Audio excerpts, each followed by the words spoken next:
રાપર આસપાસના વિસ્તારમાં વરસાદના ઝાપટા।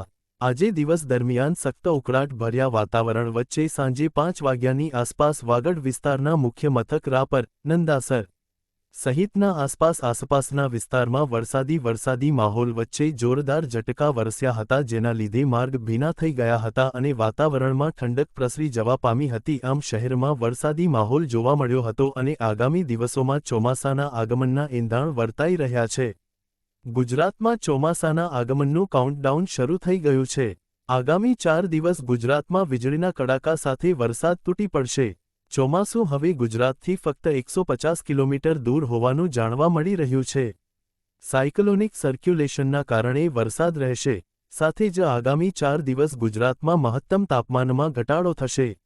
જ્યારે ગુજરાતમાં પ્રી મોન્સૂન એક્ટિવિટીના ભાગરૂપે રાજ્યના ઘણા ભાગોના વાતાવરણમાં પલટો જોવા મળી રહ્યો છે। ગુજરાતના અનેક વિસ્તારોના વાતાવરણમાં પલટો આવ્યો અને વરસાદ શરૂ થયો હતો। ઘણી જગ્યાએ ભારે પવન અને વીજળીના કડાકા ભડાકા સાથે વરસાદ પડ્યો છે।